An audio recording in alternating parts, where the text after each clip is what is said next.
гости сегодняшнего мероприятия. Прошу прощения за опоздание. Так, я вижу сегодня студенты, да? Какие курсы? Первый курс. Из одного курса или из различных учебных заведений? Из одного. Какая специальность у вас? Какой? Зоотехники. То есть, короче, с биологией связано, да? Так, ну сегодня у нас вот такая вот тема. Она звучит, казалось бы, очень просто. Роль семьи в истории, да? Ну, что может быть проще? Семья, мы все это знаем, историю мы все в школе изучаем. Однако, на самом деле, тема эта не настолько проста. И, честно говоря, когда мне сказали, на какую тему состоится лекция, я даже немножко был озадачен, потому что сложно себе представить, как можно вообще объяснить роль семьи в истории. Сами вопросы скрыты в самом названии сегодняшней лекции. Вот, например, роль семьи в истории в каком смысле имеется в виду, да? То есть роль семьи как частицы общества, ячейки общества, или роль семьи как среды, в которой ребенок, родившись, первоначально набирается некого опыта, как воспитательная среда, как институт, который занимается воспроизводством человека и воспитанием человека. В каком смысле здесь имеется в виду, да, то есть тоже не очевидно. Но при этом тема данная довольно актуальна в наш сегодняшний день. Я должен признаться еще в том, что по долгу нашей службы мы наблюдаем, что у людей возрастает, все больше и больше возрастает свой интерес к своей семье. Это касается и взрослых, и детей.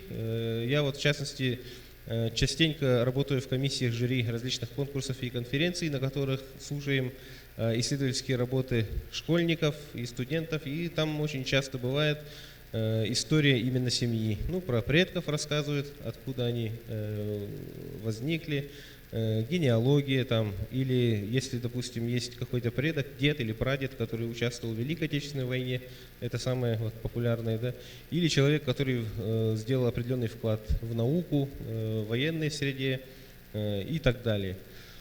Но перед тем, как начать лекцию, давайте попробуем с вами разобраться вообще, что такое семья. Вопрос кажется очень простым, но на самом деле мало какое понятие, мало какое слово до сих пор настолько широко обсуждается повсюду, да, настолько широко интерпретируется, как слово «семья». Вот, как думаете, как вы бы охарактеризовали, как бы вы описали в нескольких словах, что такое семья? Есть какие-то идеи? Ну, обычная семья, она состоит из кого? Родители, да? Мать, отец, есть ребенок. И в чем? Что? Брат, сестра, да, дети, различные количества бывает. Да. И дядя Филипп, да, совершенно точно, семья зачастую подразумевается не только как родители и два ребенка, да, а как все родственники в целом. Особенно в таких обществах, как у нас, у якутов, или, допустим, если взять итальянцев, да. Все, наверное, видели типичную итальянскую семью в различных фильмах, или, допустим, в фильмах о мафиозе часто бывает, что говорят семья, да, то есть по семейному принципу все организовывается. Там не только родители, но дедушки, бабушки, дяди, тети, племянники, все участвуют. В крупном бизнесе зачастую такое бывает, что владелец компании, если глава семьи, у него там различными отраслями руководят тоже его родственники, племянники, дети детей, внуки и так далее. Да? То есть получается, что мы в данном случае имеем в виду семью как именно ячейку общества. Вот. А когда мы говорим о детях, семью также можно воспринимать, как я говорил, как некий институт, в котором ребенок начинает свой путь в воспитательном смысле. То есть сначала ребенок все-таки растет внутри семьи. Да? Основные понятия о том, что такое мир, как в нем жить, как весь этот механизм работает, ребенок начинает получать в семье. Потом уже в детском саду, потом уже в школе. Школа и детский сад, по идее, да, они являются всего лишь вспомогательными институтами. Основную роль выполняют отцы и матери. Ну, есть, например, и юридическая сторона. В преамбуле Конвенции ООН о правах ребенка 1989 года говорится, что Конвенция о правах ребенка, поэтому само определение семьи тоже заточено под роль семьи именно в воспитании ребенка. То есть семья должна обеспечивать ребенка, семья должна защищать ребенка, и семья должна воспитывать ребенка, и главное, семья должна создавать среду, в которой ребенок развивается, растет, получает образование и становится таким полноправным членом общества, в том смысле, что он уже получил образование, уже может работать и уже может делать вклад в развитие общества. В российской правовой доктрине семья определяется как круг лиц, связанных личными, неимущественными, а также имущественными правами, обязанностями, основанными на браке, родстве и принятии детей на воспитание. То есть здесь мы видим сугубо юридическое толкование семьи. Это необходимо для того, чтобы регулировать правовые отношения как между членами семьи одной, так и между разными людьми. То есть, допустим, у вас есть отец, у него есть имущество, и это имущество должно перейти по наследству. Данные вопросы регулируются правовой стороной вопроса. Но если бы мы сказали только о юридическом плане и о социальном, это было бы неполным, потому что ведь семья, по моему мнению, она обоснована в том числе и биологически. Как это ни странно звучит, но история семьи, можно сказать, начинается почти 2,5 миллиарда лет назад, когда простейшие организмы, как микробы, бактерии или одноклеточные водоросли, которые делятся делением, они становятся не единственными представителями жизни на Земле. На Земле появляются более комплексные, сложные формы жизни, которые размножаются, как мы знаем, путем взаимодействия двух полов, мужского и женского, самки, самцы. И таким образом самой биологией как будто обусловлено и обосновано то, что наше общество именно подразделяется и организуется по принципу семьи.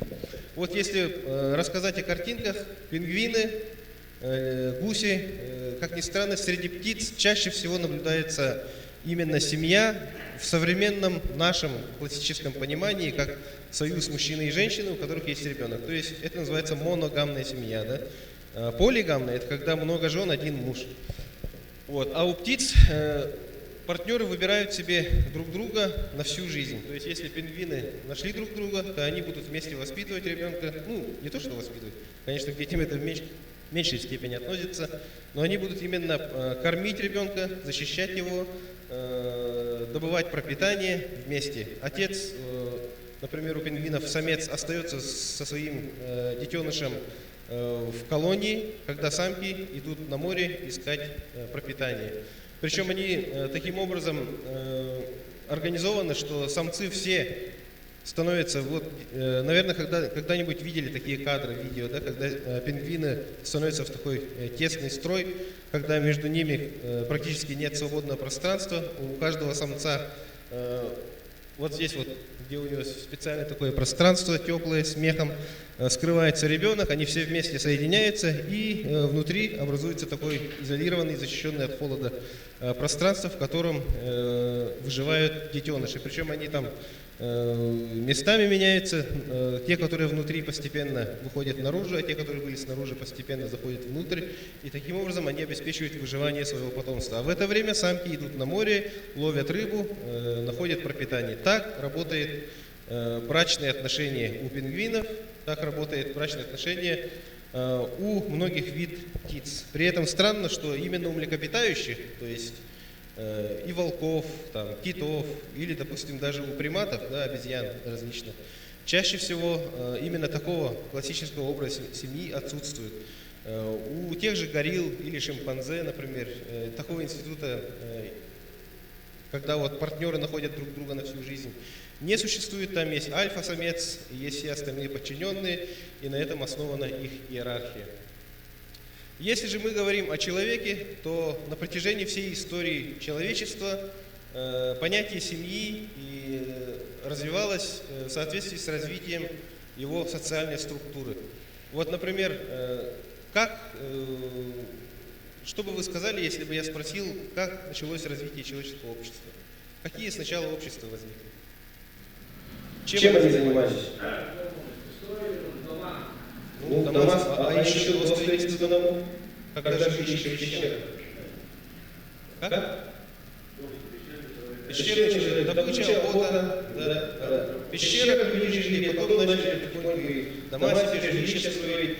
Но в общем это можно описать как этап, когда человечество занималось собирательством. То То есть они еще не умели сажать культуры, да, растениеводством не занимались, сельским хозяйством не занимались, скотоводством даже еще не придумали, но ходили на охоту. И в это время не существовало необходимости в устойчивом институте семьи. То есть не было мужа, жены, наблюдались различные явления. Например, было то, что в племени, да, в маленьком племени, в маленькой группе человеческих особей главное место занимала женщина, все остальные мужчины занимались охотой, женщины заботились о потомстве.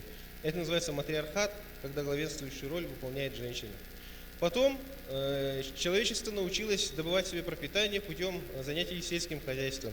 И с этого момента, когда еды становится все больше и больше, ведь охота, оно, конечно, тебя обеспечивает едой, но главная проблема в том, что ты не можешь убить больше медведей, чем этих медведей водится в лесу рядом с вами, да? Или вы не можете добыть больше рыбы, чем эта рыба есть в вашей реке. Поэтому у вас всегда существует такой потолок, и вы не развиваетесь, живете в маленьком сообществе. Потом человечество каким-то образом научилось заниматься сельским хозяйством. Последние научные открытия показали, что, скорее всего, первые растительные культуры люди научились сажать не для того, чтобы хлеб из них выпекать, а для того, чтобы делать из них напитки различного свойства. То есть для развлечения. И когда они научились заниматься сельским хозяйством, еды становилось все больше и больше, люди начали строить дома, и у людей появилось одно понятие, которое существует до сих пор. Как думаете, какое? Что было у людей более развитых, в отличие от людей, которые жили в пещерах, или людей, которые занимались охотой?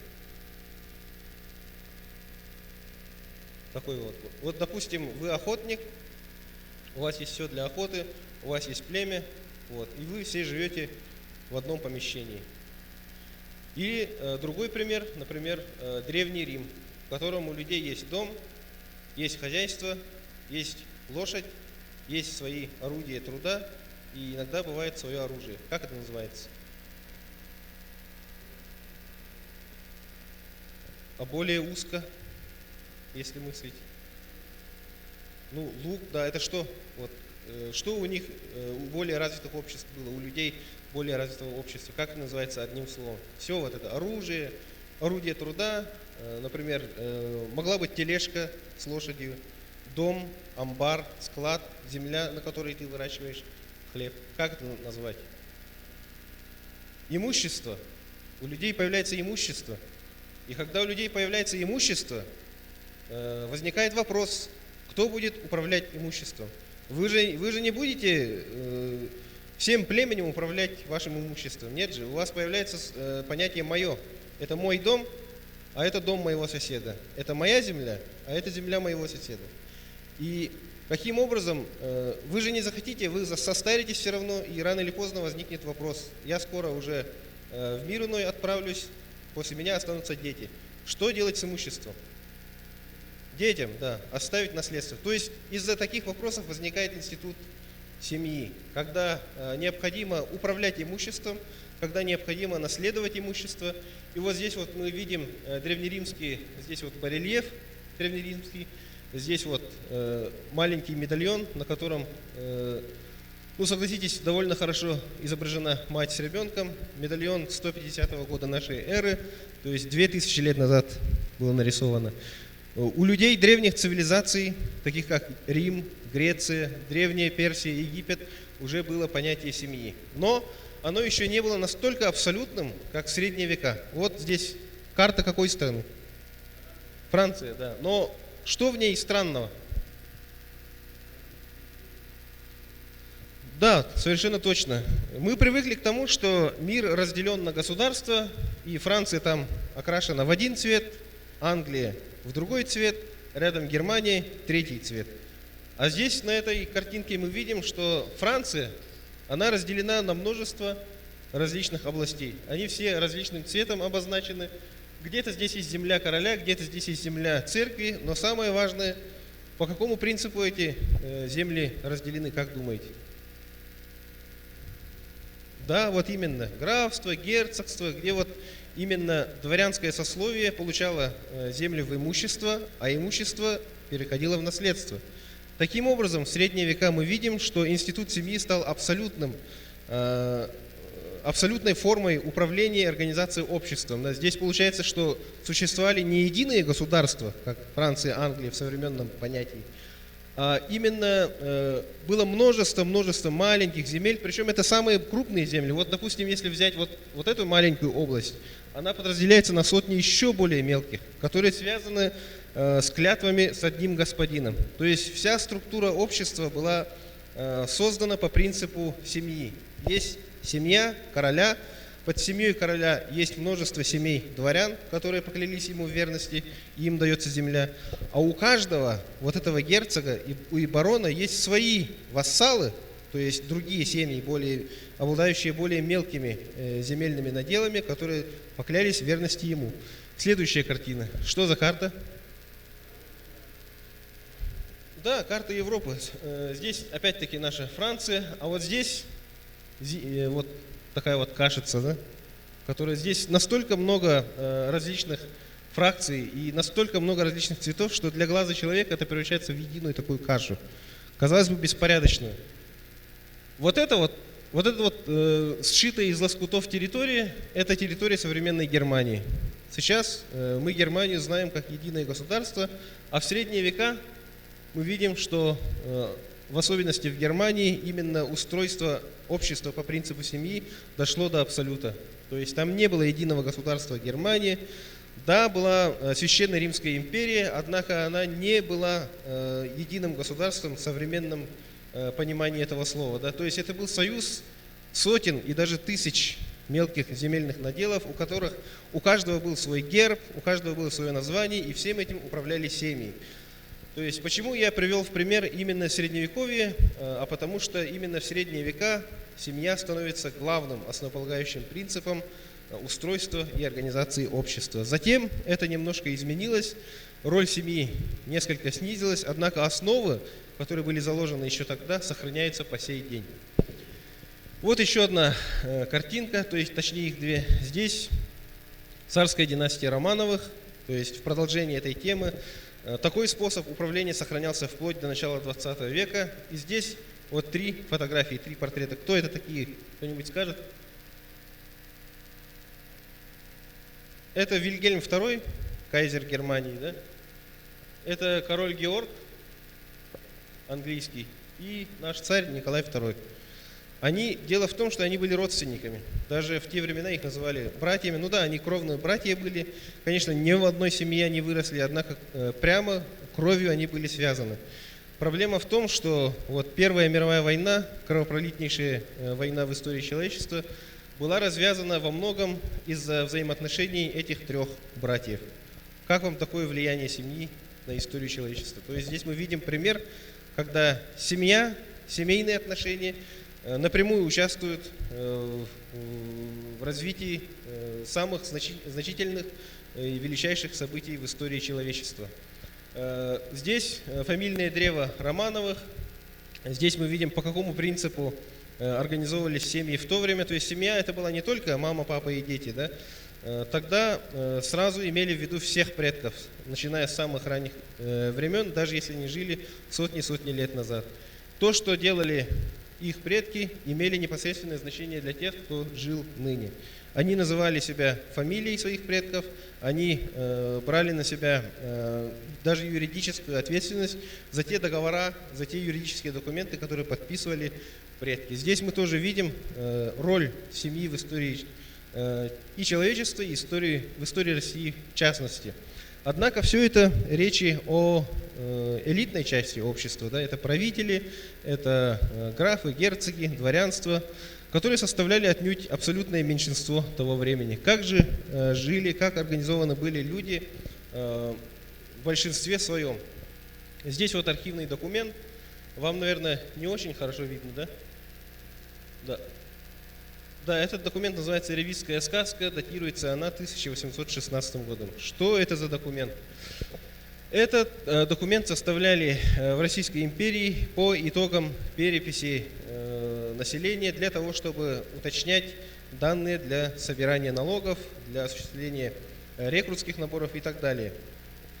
Здесь бросается в глаза в первую очередь то, что организовано тоже по принципу семьи. То есть одна семья вот здесь, да, она нумеруется одним номером. Причем здесь члены семьи мужского пола, а в этой части члены семьи женского пола. Но при этом даже на другом листе документа женская часть семьи тоже обозначена тем же номером, что и вся семья. То есть данный документ нам наглядно показывает, что для функционирования всего государства в целом и для организации общества семья занимала самое базовое, фундаментальное место.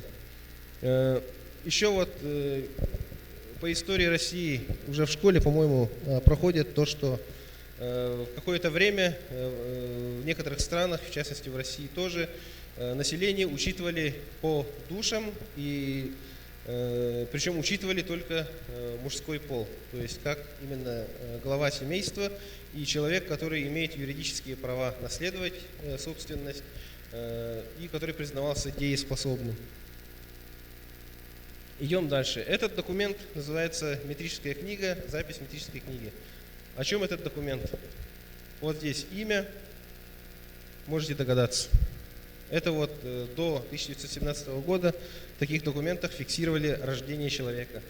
В данном случае здесь родился мальчик по имени Платон у семьи Слепцова и его жены законной Евдокии Ивановны.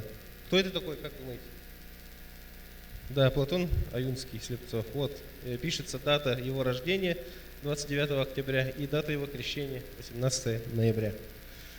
Этот документ тоже показывает, что в развитых обществах и развитых государствах семья имеет не только, скажем так, социальное значение, но и сугубо правовое. То есть уже человек уже с самого рождения признается в первую очередь членом семьи, а потом уже, когда он достигает совершеннолетия, он становится гражданином. Также можно поговорить и о роли семьи в несколько ином смысле, а именно в том смысле, что, как мы говорили, в семье начинается воспитание человека, в семье начинается формирование личности человека. Вот этого человека, наверное, все знают. Кто это такой? Наполеон Бонапарт, да. А вот этот человек кто такой? Кто? Мало кто его знает, его зовут Карло Мария Буонапарте. Это отец Наполеона Бонапарта. Дело в том, что этот человек был... Наполеон где родился, знаете, да? Нет, не во Франции.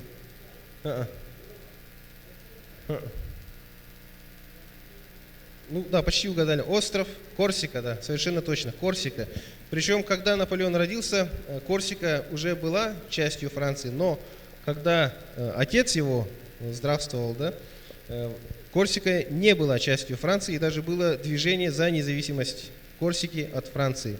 И его отец, отец Наполеона Бонапарта, активно участвовал в этом движении, и юный Наполеон Бонапарт, который был еще совсем ребенком, потом уже юношей, он питал романтические чувства по отношению к лидерам движения за независимость Корсики от Франции. То есть он сначала не был никаким французом, и более того, он был противником Франции. И, естественно, на это заложил отпечаток его собственный отец, который тоже был активным сподвижником этого движения. Более того, у них семья была довольно большая, и из-за этого, чтобы немножко продвинуть своего сына, и при этом еще и сократить количество ртов, которым нужно было кормить этой семье, они отправили Наполеона учиться во Францию, причем заручившись поддержкой своего дальнего родственника. То есть даже в такой истории мы видим, что семья выступает именно не только институтом, внутри которого ребенок начинает познавать мир вокруг себя, начинает формировать свою личность, но и институт, позволявший членам семьи, как членам вот этой организационной структуры, пользоваться его преимуществами. То есть, если у семьи Буонапарте на острове Корсика был свой родственник во Франции континентальный, который занимал какую-нибудь высокую должность, естественно, это давало им некое преимущество. И каким-то образом это, конечно же, сыграло роль в формировании личности этого человека, что вылилось в крупнейшие события в истории человечества. То есть таким вот незримым образом мы можем заметить, как семья непосредственно участвует в историческом процессе. Но это все глобальная история, это все имеет к нам, конечно, отношение, историю надо знать, однако хотелось бы узнать что-то более приземленное, что-то более близкое к нам. Кто-нибудь знает этого человека? Петра Алексеевича Афанасьева. Кто-нибудь когда-нибудь о нем слышал? Ну да, в последнее время были публикации про него, даже проводились конференции о нем. Это вот довольно совсем недавно ставший известным для нашей общественности человек Петр Алексеевич Афанасьев. Он был главой, в Барагонском улусе был главой Дюбсинского, не Дюбсинского, Аспетского наслега. Его отец был головой Аспетского наслега. То есть они внутри своего наслега занимали довольно высокое положение. Этот человек собрал коллекцию орудий охоты и рыболовства, которые были отправлены в 1895 году на выставку в Нижнем Новгороде, знаменитая выставка. Этот документ довольно интересный, и из этого документа можно узнать множество орудий охоты, которых мы сейчас не знаем. Например, мы были крайне удивлены, что, оказывается, делались стрелы на зайца, у которых наконечники делались из замороженного мяса. Использовался сильный холод при недостатке металла. Причем много кто не верил в это, однако документы ясно показали, там прямо буквально было написано, что стрела делалась наконечником из замороженного мяса. Далее, этот человек также занимался заботой и облагораживанием местности вокруг своего населенного пункта, в месте, в котором они проживали. В частности, он построил знаменитую в своем улусе плотину на реке Алом. Дело в том, что их наслед страдал от засухи, летом постоянно вода уходила. Центральная Якутия до сих пор очень засушливая. Это сейчас Усть-Алданский улус. Тогда назывался Барагонский. Вот. До сих пор, если даже многие не знают, то что в Якутии осадков гораздо меньше, чем даже в пустыне Сахара. У нас на самом деле засушливый регион. И вот, когда были затяжные засухи, скот вымирал, начинались проблемы с питанием, начинался голод. И чтобы с этим побороться, вот он по инициативе Петра Алексеевича Афанасьева была построена плотина для того, чтобы запасать воду, когда ее много, и когда начинается засуха, открывается шлюз, и резервы воды, запасы до сих пор у них были в распоряжении. К чему все это я говорю? К тому, что его отец, по признаниям очевидцев, был человеком, как это сказать, у отца Петра Алексеевича Афанасьева была своя библиотека. Своей библиотеки в Якутии, наверное, так в то время было мало у кого. К отцу Петра Алексеевича Афанасьева зачастую приходили в гости довольно образованные люди, задерживались у него, останавливались, и они потом рассказывали, что это был начитанный человек, несмотря на то, что у него не было образования. И, конечно же, его сын Петр Алексеевич Афанасьев постоянно ходил в эту библиотеку, читал книжки, еще до того, как научился читать, он листал эти книжки, постоянно смотрел на все это. Еще отец Петра Алексеевича был заядлым охотником. Ну, конечно, в Якутии того времени, я думаю, почти все занимались охотой. Более того, Петр Алексеевич Афанасьев, будучи человеком очень любознательным, вот эта любознательность, имеется в виду, была воспитана в нем с самых молодых ногтей. Он не только охотился, но и делал вот такие вот чучела животных. И еще до 1911-12 годов, то есть одним из первых, создал в Якутии музей. Причем, по своему собственному признанию, этот музей он сделал только для своих детей, чтобы его дети ходили в этот музей, познавали свою родную природу. Причем экспонатов там было множество, столько экспонатов даже сегодня в некоторых музеях можно не насчитать. То есть человек именно занимался делом с любовью, с прилежанием. Есть сохранился документ, где Мария Измайлова, которая приехала к нам из Санкт-Петербурга в то время, это 28-й год, она лично посетила этот музей Петра Алексеевича Афанасьева и высоко его оценила, и настаивала на том, чтобы договориться с семьей Афанасьева о передаче коллекции его музея в распоряжении музея имени Ярославского.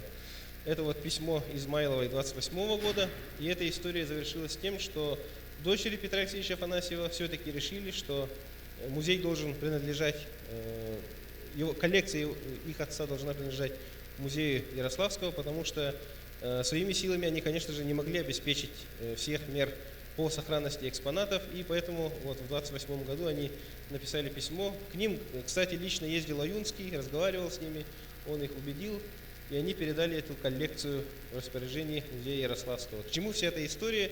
Опять-таки я повторюсь, этот человек с самого детства из-за влияния своего отца воспитал в себе несколько качеств: любознательность, трудолюбие, а также интерес к окружающей природе. Причем в этой библиотеке встречались книги, которые издавались на иностранных языках. То есть человек, его отец, да, Петра Алексеевича Афанасьева, не обладая образованием, сам создал среду внутри своей семьи, благодаря которой вырос его сын, ставший знаменитым. Он, кстати, был сподвижником Василия Васильевича Никифорова Кюльмнюр. Их семейство затем тоже продолжило деятельность в сфере, ну, если не ошибаюсь, образования. Они стали учителями. Вот тоже одна из фотографий.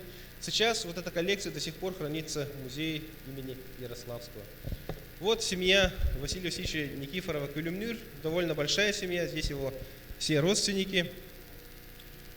Вся эта история показывает нам, что семья является, семья на самом деле довольно сложная тема для обсуждения, и всех ее аспектов невозможно раскрыть в ходе короткой лекции, как у нас сегодняшней. Однако некоторые базовые моменты можно выяснить. Вот. В первой части лекции мы попытались разобраться, что такое семья в обычном нашем понимании, да, что это союз женщины и мужчины, родителей, у них есть ребенок. Потом мы выяснили, что в понятие семьи можно включить также и родственников. Потом мы выяснили, что есть разные стороны понимания семьи. Есть социальное, есть биологическое, есть юридическое, правовое и так далее. Это вот очень старая фотография. Это конец 19-го, начало 20 века, Якутия. Я ее выбрал просто для завершающей вот такой вставки. И сегодня, я надеюсь, некоторые основные моменты вы услышали. Сегодня в мире институт семьи, он подвергается такой, скажем так, в некоторых странах она пересматривается, идет какое-то развитие человечества. Вот мы сегодня на лекции, в частности, отмечали, что когда человеческое общество развивалось, менялось и понятие семьи. Вот. А еще семья, да, как институт, различается в разных культурах. Например, вот в исламе есть многоженство. В Древней Руси многоженство было до принятия христианства. И только христианство, когда вот они приняли в 988 году, только тогда многоженство было запрещено. У якутов, кстати, не совсем понятно, какие были брачные отношения. Если посмотреть по архивным документам, начиная с 18 века, там все в виде вот такой классической семьи в нашем понимании. Одна жена, один муж и дети. Да? Но по наблюдениям современников, путешественников и исследователей, они зачастую писали, что у якутов полигамная семья появилась совсем недавно. Вот. Поэтому это тоже малоизученная тема. И таким образом, надеюсь, что основную мысль о том, что семья является не только биологически обусловленным и обоснованным явлением, историческим, социальным, но является и базовой ячейкой общества в современном мире, до вас дошла. И я хотел бы, если у вас есть некоторые вопросы, ответить на них. Спасибо за внимание. Есть вопросы?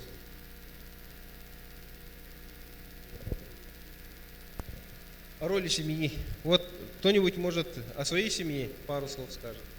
Кто чем занимался? Вот у вас в семьях, например, наблюдается ли преемственность занятий? То есть есть понятие, например, учительские династии в Якутии. Это довольно интересная тема, когда дед занимался педагогикой, сын становится учителем, и после него тоже дети тоже продолжают заниматься учительством. Вот у вас в семье такое наблюдается? Не обязательно учительство, преемственность. Хорошо. А как думаете, вот в вашей семье, в вашей жизни вы чувствовали, что формирование вашей личности начинается именно в семье?